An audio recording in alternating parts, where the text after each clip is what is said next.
Greetings, everybody. It is Dr. Mark with US 1061. I'm out here with John from ClearShine. We have some guests out here today. We are on the road. Our sponsors today, who do we have for sponsoring? Well, let's stop there and wait. Uh-huh. We are finally on the road. It's been a little We've bit. got sunshine here, and we're finally on the road. Right. So, yeah, we've been in the rain for quite a bit, and it's been cold. So today, short sleeves, I'm ready to go. well, I probably should be, except we want to make sure we promote our on the road. Promote off our on the road there. So. Yeah. So we're out here. Audio One is our sponsors. They're our big sponsors. They have many locations around the area here in Hampton Roads, so be sure to check them out for all your audio needs, video, also for security and remote starts as well. Woohoo! There we go. And we also have Rooster Concepts as well. All right, so John, tell us who we're out here with today. We are out with Mike Shackford and his wife Grace Lee. Grace, as she told me to say, but anyway, so they've been married 53 years, so we've got quite a bit of history just there in itself, and we've already been making fun of Mike that she looks so much younger than them being married 53 years, but it's all in good. Yeah, that's right. I love you exactly. guys. So, yeah. I love you. The car is a 32 Ford Roadster, and the nickname is the Grasshopper because of the color. And when I got it, it was pretty well halfway done, and I spent about 3 years bringing it to the level that it is at now. Yep. The main thing was reliability, which it did not have. All right, so Mike, we were just got a brief introduction to the Grasshopper, but you're retired military, Navy. Thank you for your service. No, you're welcome. You said you retired in 70 or 71, right? Yes. F4 pilot. Yes. Based out of Oceana, and you've been here in the Hampton Roads area for the rest of the remainder. Ever since. And tell us a little bit about once you retired from the Navy, you had told us that you had gone in and were working for Mercedes-Benz and a really unique job that I've never heard of before that you did for 38 years, I think it was. Yeah, when I got out of the Navy, I had hoped to get on with the airlines, but they were not hiring. So I wound up going to work for Mercedes, and they used the services of a consulting company. Okay. But it was kind of specialized. It dealt with what they call high-line dealers. So you dealt with Lexus, Mercedes, Rolls-Royce, Cadillac. And what they would do is I'd fly out of Norfolk Airport almost every week for 38 years to different dealerships all over Canada, a little bit South America, Puerto Rico, etc., doing consulting work. Okay. And so I did that for 38 years on the road, and she held down the fort. Right. Basically, she raised the children. And God blessed me with a Christian wife who was dedicated and allowed me to do my thing on the road. So let's go back to your childhood, or when you first realized you had an interest in cars, because obviously there's this background from everything you've been telling us, and of course here we're today with your Grasshopper. Yeah. Where did you first start in realizing that you loved and tinkering with cars? I was 12 years old, and I was standing at a magazine rack in like a drugstore, and there's a hot rod magazine. And I pick it up, and I'm thumbing through it, and there's an article in there about camshafts. And I said, I understand this. And I went and showed it to my dad, who could care less. And I said, look at this, isn't this clever how this thing works? And that was the beginning of it was innate. It was a God-given interest that nobody cultivated. Nobody in my family was mechanical or car-oriented. It was just something inside of me from the time I was created, I guess. And so you said you were from Bucks County, Pennsylvania? Yeah, which is north of Philadelphia. And I'm guessing you went to a university there in and around Philly? Temple University. Okay. Graduated as a mechanical engineer. Engineer, isn't that crazy? Yeah. No background in the family, and now you're a mechanical engineer. Exactly. Yeah. Nobody was mechanical in the family. And again, when I got out, the problem was we had the draft. Right. So they tell me to report for my Army physical. I go down and was hoping I would flunk. And I'm too fat, right? So unfortunately, they must have had low standards. So they gave me an induction date, and I didn't want to go in the Army. So my older brother had been in the Air Force, and so I went to the Air Force recruiter, but they didn't have any immediate openings, and I would have had to go in the Army. He said, you know, Mike, you're a nice kid.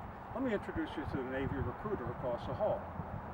So I go in there, it's good-looking Studley Lieutenant Commander, gold wings, the whole deal. He says, yeah, we fly the same airplanes that the Air Force does, and we have openings right now. So he said, raise your hand and say, I do. I said, I do. Oh, man. So I joined up. The only thing he forgot to mention was that they fly the same airplanes. They just don't have any runways. Right. Okay.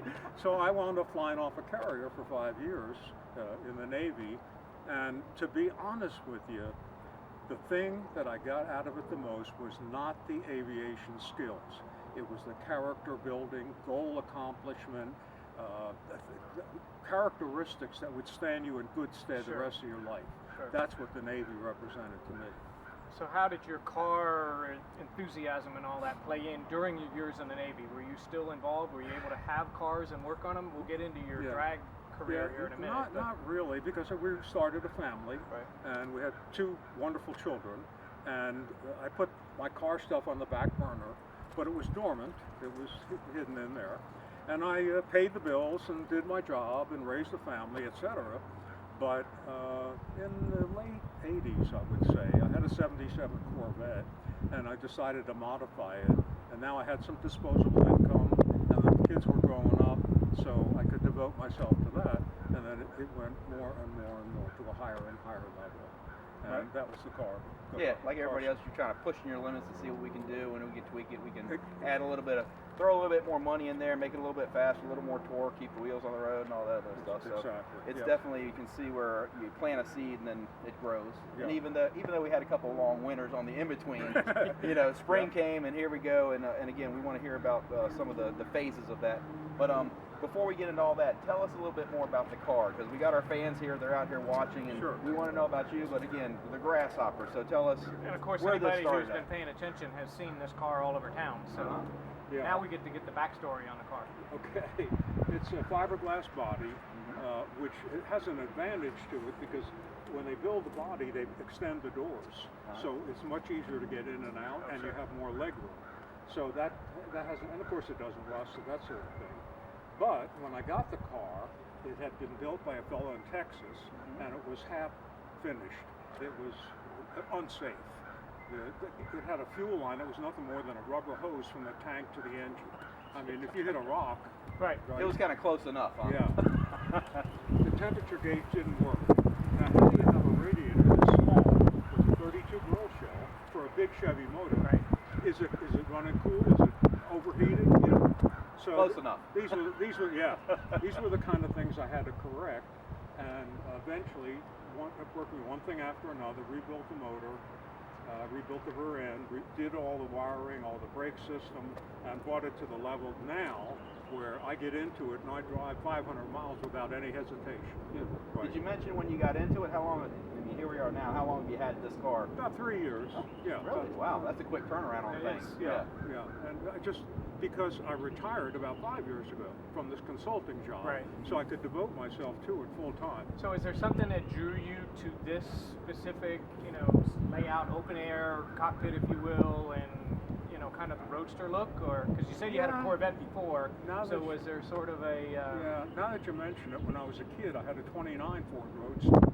I built it from the ground up. Okay. And it was kind of again, the character building kind of a thing. My philosophy was, I never did upholstery, but a human being did upholstery. I'm a human being. Why couldn't I do it? So I did every single thing on that car, and that was before. Then when I went in the Navy, I had to sell it. Sure. But that was the seed that was planted. So I always liked roadsters, the open air, fresh air, sunshine, that sort of thing. Yeah, so this almost sounds like the car that I wish I'd never sold, and then I had a chance to grab it back, and then I'm going to do it bigger and better this time. Exactly. I'm reliving my youth. Yeah. So I'm guessing this isn't on the radar now that you're pretty much done. As you said, you're no hesitation to get in and drive 105. It's not going anywhere. Right. If I find something that is more appealing, I'd sell it and start all over again. Because what I enjoy, frankly, is not like the race car. I could care less about winning a race. I wanted to improve. That's my DNA.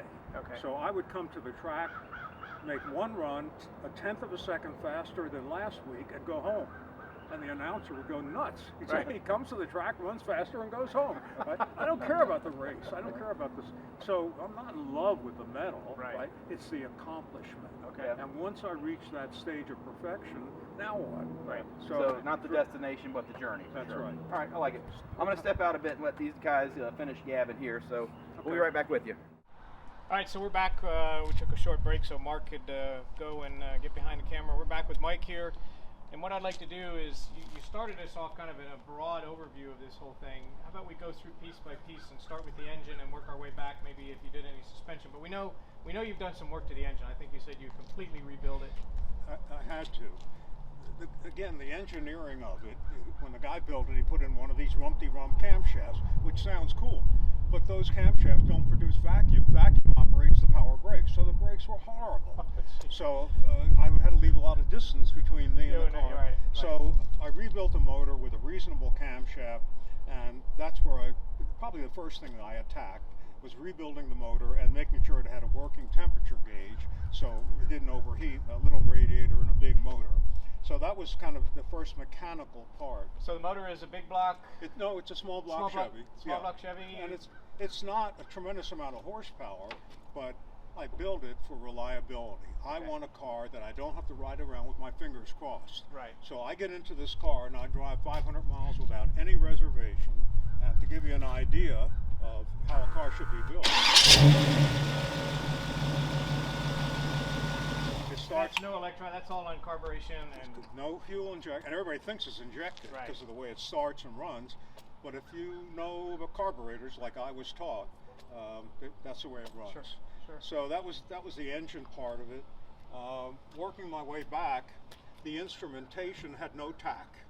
How do you ride around without a tachometer? Right. Temperature gauge didn't work. Fuel gauge didn't work. So I had to redo all that, put in a tach, do the wiring, and reupholster the interior. Young's Auto Upholstery did the job, beautiful job. Oh, right. And it's now quite comfortable. And again, because the doors are bigger on a fiberglass body, it's easy. In between the seat and the steering wheel. Exactly, and yeah, so it gives you more leg room, right. And it gives you easy access area, which the original car did not have. What's your transmission in this? It's a turbo 350 automatic, okay. Which is just adequate for this engine. Sure. And again, they're super reliable, and that's what I wanted. And did you have to go through and do anything to it, or was it just, were you all right with it when you bought it? Yeah, that part was okay. The transmission, I haven't really worked on that. All right, so you had said earlier, you had to, one of the big things besides the engine was having to rebuild the rear end. There was a lot of work that needed to be done to it. Yeah, we wanted to powder coat the rear end because you see it. See it, sure. Yeah. So when we pulled it out, we looked at the gears and the bearings. You know, it had probably sat in a junkyard for years, and moisture gets in there, so it gets pit marks and corrosion and so on. So we replaced the gears, the bearings, the seals, the whole deal, not just the powder coat, and then reassembled it and put it back into the car. But the big problem with it, to me, is that I didn't know the history of the car. Right. Now, by that I mean, what parts were used? Everything's a treasure hunt. Sure. I wanted to change the rear brake drums. I know it's a Ford 9-inch rear. They make millions of them, and they're in all different bodies. Which one is this? So I measured the size of the drums, 11-inch by 2 1/4. Okay, full-size Ford, but the axles are this small. Right. How do you have a full-size Ford with a dinky? My wife's cousin was a Ford parts manager for 25 years. I call him up. I said, I got a treasure hunt. He says, 67 Ford Galaxy. I said, you're kidding me. I go to the parts store, it's perfect. Perfect. Very good. But when I sold the race car, I had a book that thick with all the information. It was not a treasure. Nothing. I had nothing right. with this. So everything is a mystery and a treasure hunt. And I'm guessing now you've probably got it all documented. Same thing. I got a book this thick again. Yep. Now I look around. You say you do all the work. Do you do it in here, or do you go somewhere else? Yeah, right here. I've got an engine hoist built into the ceiling from the race car days, and it just slides out of the way, and then slides on a trolley right across the beam, and I can pull the engine or do anything I want. So basically, I do everything right here. Okay. Yeah, and I do all the work, except I'm not good at welding. Right. So when it came time for welding on the race car, you know, I was telling you the story about that. Right. And that's the only part. But other than that, I did everything on the car. Electronics and engine and rear end and all that. Now I had some help. Sure. I got some guys that are gifted mechanics. I mean, they're not just shade tree mechanics, and very meticulous. You know, you hear people criticizing you for being too detail oriented. No, it's called being meticulous. Right. And on a car like this, 500 miles away, you don't want something to go wrong, because everything's one of a kind. You can't pull into the parts store. You go in the parts store, he says, what year and make is it? It's about 15 different years and makes. So, now I'm guessing that even though it has the posts and all that, you don't have a top for this? Correct. So if you go 500 miles and it starts to rain, now what are you doing? I don't go 500 when it's going to rain. It's like you got to look at it like a motorcycle. Sure. You know, the weather is threatening. It isn't worth the risk. Right. So you have to compromise Right. on a car like this. Now you could put a top on it, but again, you get into the mechanics. The original car had a metal post here Right there. that the top would mount on and pivot. Yep. Well, this doesn't have that post. Right. So it's a Roadster, and when people don't understand what a Roadster is, when Henry Ford built them in 32, he built a Roadster, but they had no windows. The Roadsters do not have windows, so there was only for climates when rain Sure. and weather was not an issue. He then built a car with windows called a cabriolet, but the Roadsters have no windows in the door. Right. So without a top and windows, you just watch the weather. All right, so Mike, you've taken us through everything that you've done to the car and how you came about it. Where does the name Grasshopper, where does that come from? When I bought the car, I wasn't sure if I was going to like the color. Most hot rods are black or red or something like that. This one is this synergy green, but the problem is that they put metal flake in it, and if you got to repaint any area, Sure. you don't know how much flake and how big the flakes were. So I decided to compromise and keep the color. And then it just out of the blue, it came to me that the name Grasshopper, which it put some personality into Sure. it, some identity into the car. So I downloaded from the internet a couple drawings of grasshoppers, and there's a fellow here, Igor, does beautiful work. Yep, well, right? I think we're all familiar Right. with Igor. I brought the trunk out to him and had him duplicate this image of the grasshopper on the trunk, and I really liked it. So I said to him, you know what, the dash is kind of plain, I'd like to do the same thing inside, put the same drawing. He said, no, I got a better idea. And with the pinstriping, he put the grasshopper laying back half asleep like this. Okay, so it's all part of the personality of the car. Right. So that's where the grasshopper Very good. came from and followed through. All right, so Mike, thanks for introducing us, truly introducing us to the Grasshopper here. My pleasure. We've seen it all around and whatnot, but it's nice now to know the inner workings and gain appreciation of what you've gone through. So you and I were talking when we first came out. Your military history and all that, but then you went into where your real love was as far as racing, and we got a little bit of that while we were talking about this. So take us back to your early days when you were involved in racing and the cars that you showed us in the garage, as far as that you worked on and actually raced. Yeah, I worked my way through college, driving and working on a race car for a guy by the name of Frank Bash in the Philadelphia area. And so even though I couldn't afford it at that time, I was involved in it. And I had a 29 Ford Roadster that I built as a kid. And as I said, I built everything from the ground up. And so I've always had a love for Roadsters because of that. And I guess this takes me back to my youth. But when I went into the Navy and started a family, I thought aviation was going to be my passion. The real passion is here. Aviation was fun, it was cool, it was exciting and everything, glamorous. Right. But what I got out of the military was the structure, the discipline, the goal accomplishment, the characteristics that would stand you in good stead the rest of your life. Right. So it wasn't the aviation was something I did almost as a passing thing. It was fun, it was cool, but it wasn't my passion. Right. So that's when I got out, and I had to put the racing on the back burner because I started a family. And Grace and I were serious and dedicated to one another. We feel God brought us together, and what God brings together, we don't split up. So, Right. So anyway, we started a family, have a lovely daughter, Susan Lee. She's now on her own, of course, and 2 children of her own. My son, Michael David, is in Columbus, Ohio. A great kid. And to tell you a little bit about the characteristics they inherited from their mother, when Mike and his ex split up, they have a child, Carly Grace. And I said, Mike, do you think you'd be moving back to here from Columbus now that you're split up? Right. He said, no, Dad, I want to be a father figure for that girl. Sure. And I won't never forget, I asked him one time, Halloween, I said, what's Carly going to be for Halloween? He says, Darth Vader. She's about this big, right? Darth Vader. I said, okay, what are you going to be for Halloween? He says, the world's best looking single dad. Okay, so that's his DNA. Right. He is devoted to that child. I got 2 great kids. Yeah, really. So the race cars, you picked Yep. that up while you were working for the consulting for Mercedes-Benz again? Yeah, once I started making some decent money, Okay. and we were established and had the home and etc., I had some disposable income, is what it amounted to. Right. Prior to that, all the income was going for the everyday expenses. Sure.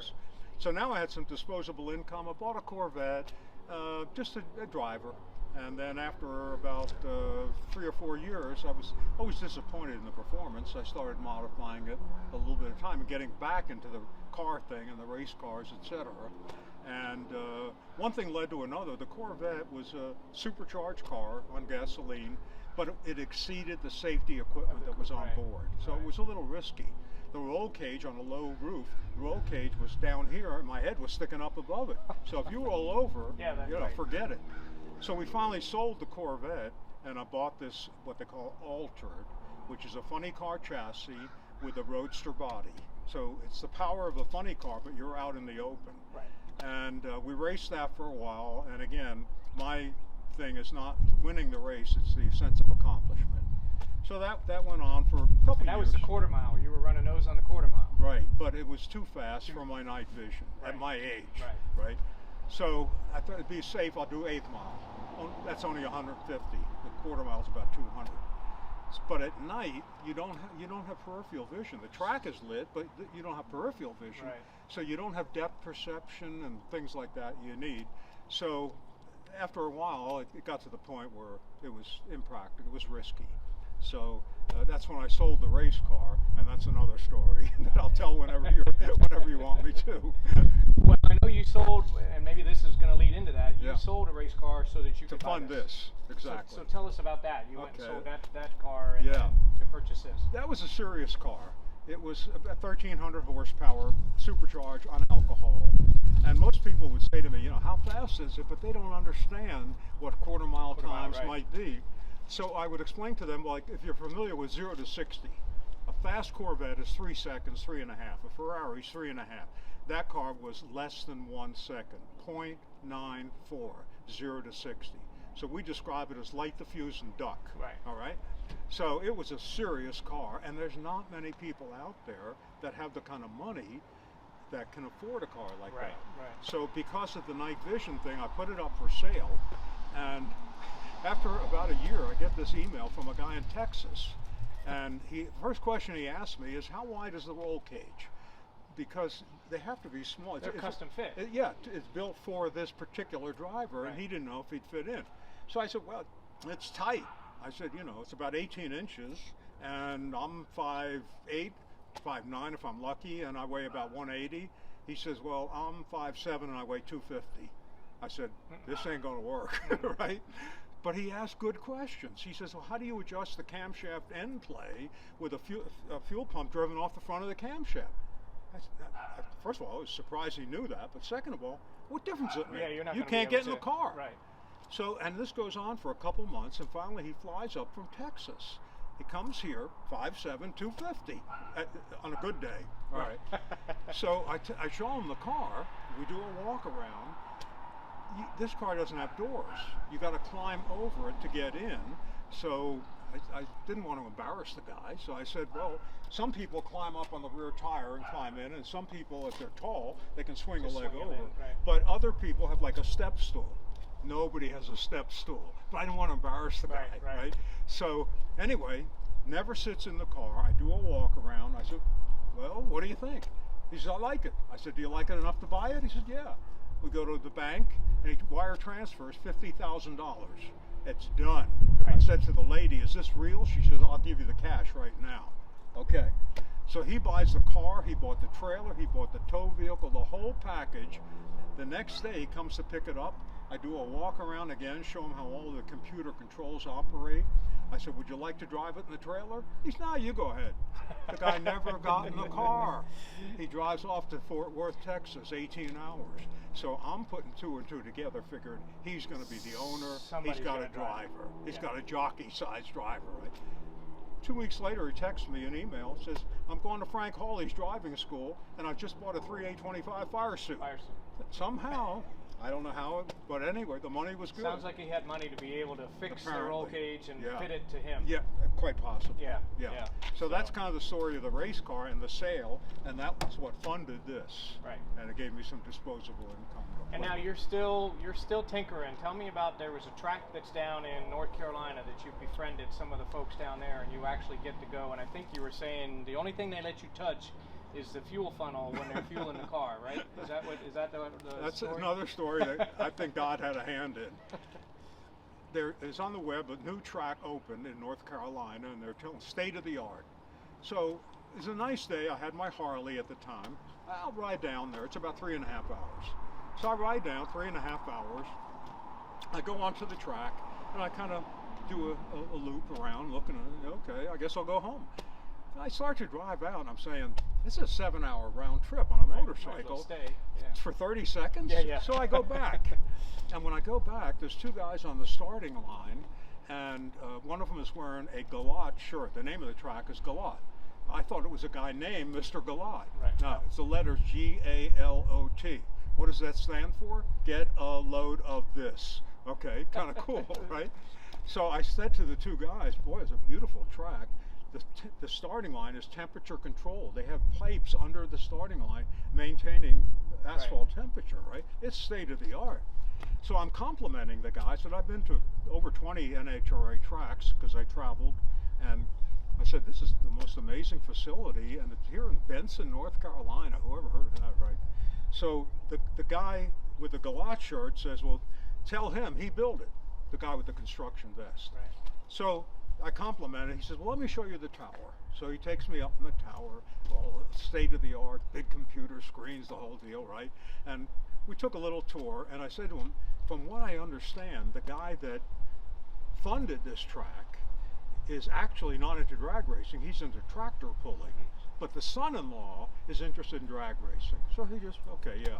So anyway, then he takes me from the tower. He said, well, let me show you the tractor pull area. By the way, he's the world's champion tractor puller 4 years running. I said, I thought it was only 3. He says, who's counting? Yeah, okay, right? So he shows me that, and then he shows me the indoor restaurant. Tracks do not have indoor restaurants with air conditioning. Right. And it goes one after the, I keep saying, John, I don't want to take up your time, you know. No, let me show you this, right? We get all finished at the end of it, and I said, thank you, for the tour. He says, let me give you one of my cards, and John Strickland. I said, that name sounds familiar. He said, yeah, you remember you're telling about the son-in-law? He said, I'm the son-in-law. So, and we have become steadfast friends. Right. He's a strong Christian once again, and I think God had a hand in bringing us together. Sure. I now race with him. I'm kind of part of the team. When he comes to the races, he has 1 or 2 18-wheelers, 3 race cars, and his own chef. That'll give you an idea of the league he's in. Right. But the stuff, as you said, is so complex. I never worked on stuff that complicated, so they won't let me touch it. Right. So John is looking at me and he says, you're dying to get in there. Get your hands dirty, aren't you? I said, yeah. He says, no way. Right. So what happened, one day they're pouring alcohol into the fuel tank, and it weighs 40 pounds, so I go over there to kind of help them with the funnel. So that's my official job now. I'm the funnel guy. So my son wants to get me a shirt that says funnel guy. Right. That's about all I can get involved in. But he's been a wonderful friend, and our friendship has built from that introductory. Right. And again, I think it was not just coincidence. I think God brought us together. He's a very strong Christian with wonderful family values. And that's what I admire about him. Not just the racing, but well, for example, I'll tell you one quick story I didn't tell. He's up for the world championship. He gets to the starting line. They have fired up the car in the pits. This run is going to determine if he goes into the points lead. He's 2 points behind, right, or like that. They go to fire it up and the starter won't work. Now he's going to lose the championship. Right. The sponsor who funds it is not real thrilled about spending money unless it's a championship. Sure. So everything is up for grabs. The championship, the funding, the whole thing. He gets out of the car and he says, I guess God didn't want me to make that run. So that's the dependence on God and how humble a guy this guy is. The world champion tractor pull 4 years running. He won the championship this year for the Pro Boost class. Okay. And he constantly relies on his faith to support him through all of this.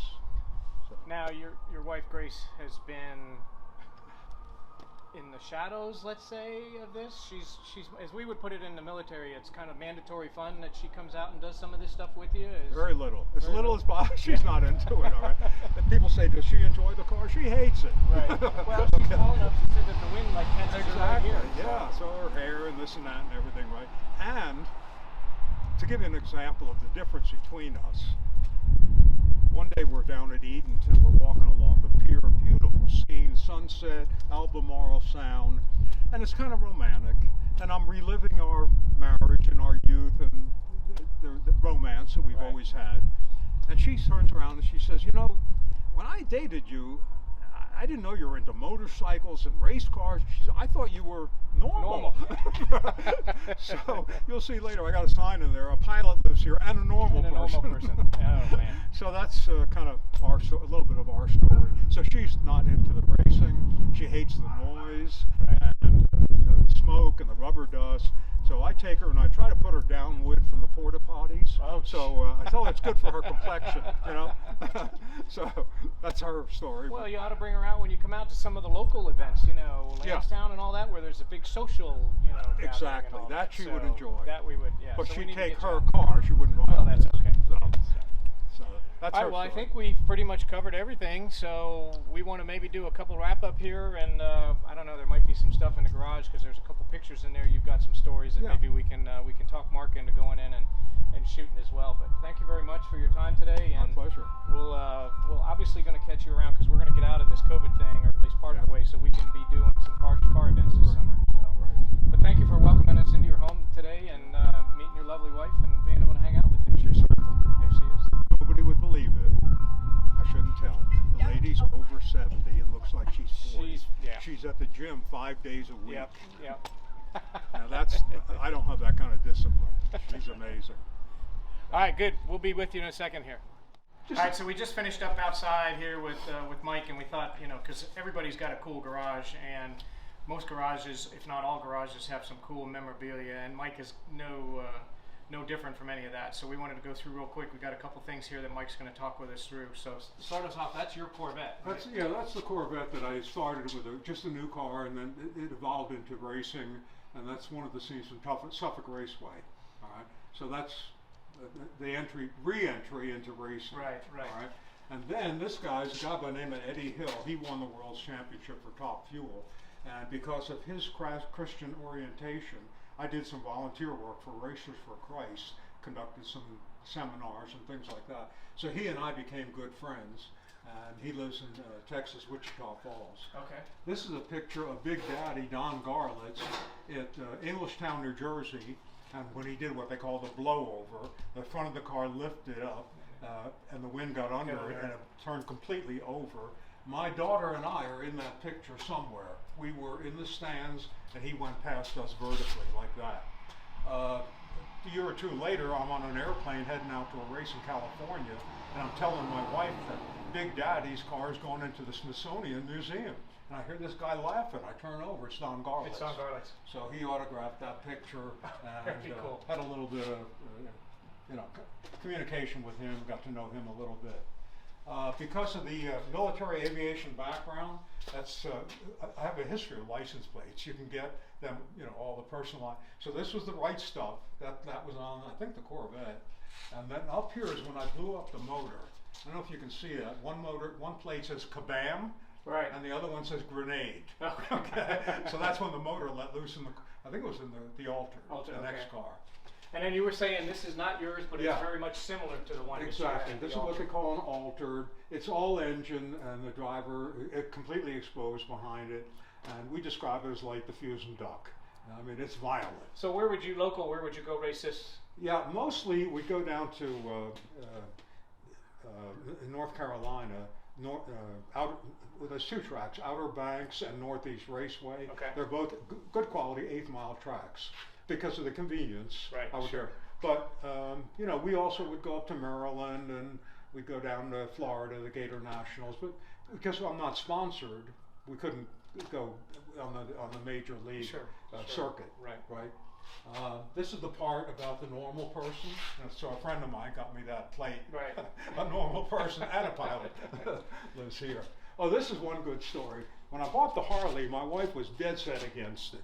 So I'll tell the tale out of school. My son is here. We're going to go pick it up. And she didn't want me to buy it in the first. She wouldn't even come into the Harley dealership to look at it. She stayed in the car. Right. All right. So the bike comes in. My son and I are going to pick it up. On the way out, she stops us and says, "Let me tell you a joke or something." She says, "I don't want either one of you to have a motorcycle." She said to my son, "You're a single dad. You got a kid you're responsible for, right?" She says to me, "You don't have the reflexes you once have. You have no business getting on a motorcycle, right? So I don't want either one of you to have a bike." And we leave. We pick up the bike, and on the way home, because of that conversation, my son has this brilliant idea for the license plate. Mad wife. Mad wife. So that's what the plate, that was on the bike for, until I just recently sold it. Very good. So that's just some of the memories and the memorabilia that well, it's always neat to see that sort of stuff, and and the stories that go behind them, as far as, you know, the pictures and some of the signage and things like that. It all it tells a neat story behind it. So I've been blessed with a lot of things, like I say, and I don't want to get too heavy, but on my tombstone, you could put mechanical engineer, Navy carrier pilot, race car driver. What I wanted to say is Mike Shackford, servant of the Lord. Oh, there we go. That's what it'll say, and that's my story, and I'll stick to it. Very good. All right, so we've just toured the garage, and again, a great time here today. And I know Mark and I have a couple parting words, but again, Mike, thanks so much for allowing us to come into your home. My pleasure. All right, so John has had some quality time here with Mike. Again, we see the Grasshopper riding the road sometimes, so now if you see the Grasshopper, you actually might know a little bit of a story, because he's got a big story. So we want to say thank you to Mike for spending the time with us. And again, this is only a snippet of what he's been through. He's given us a great synopsis of kind of life in a nutshell, so we appreciate that. Again, a great story of the car. It's hard to believe that you've only been in it 3 years and you've actually got it to where you're happy with that car. Very. You know, because everybody else always has something. I want to do the next thing. You kind of run out of things to do with that, and that's a good feeling. And that's also why you might get the itch to get rid of it and get something else. It's done. Yeah, which is beautiful. And that's unusual, because most people, it's a never-ending project. It goes on and on and on. So yeah, you're probably in a category of less than 1% of car owners that go, yeah, it's finished. And I would say that's part of the story that he told us about, just persistence and just being able to have that thing that's built within you, that which a lot of us don't have, is that you keep the interest and you finish the project, and here it is. Half of it was me, and the other half was the military. There you go. Right. Very good. So anyways, I want to say thank you to our sponsors. We have Audio One. Again, they have many locations across Hampton Roads. Be sure to check them out. Rooster Concepts, they're out there taking care of us as well. We missed Jeanette. We actually able to have lunch with her today, so that's pretty cool. Yeah. But she's a busy gal, so hopefully she'll be able to be out on the road with us soon. We're looking forward to that. So you guys be sure to tune in. We have it on Facebook. We have it on YouTube. CVAutoShow.com, Coastal Virginia Auto Show. Be sure to watch out for us. And we need to plug, and I'll do this shamelessly, my partner here, Dr. Mark, on you need to listen to him on 106.1 on Sunday nights. So he does a great job, let me tell you. I've been listening to him on the radio. I caught him. As a matter of fact, it was funny. I was talking to you on the phone the other night and went out to continue work on my car, and I was like, that's Dr. Mark over there. So I'm a great multitasker. Yeah, multitasker. So anyway, make sure you catch him on the radio on Sunday nights. All right, and if you don't catch him there, catch me on the road the next time. That's right. Thanks again, Mike. Say bye to everybody. See ya. You're very welcome. Bye. My pleasure. String me up just to cut me down.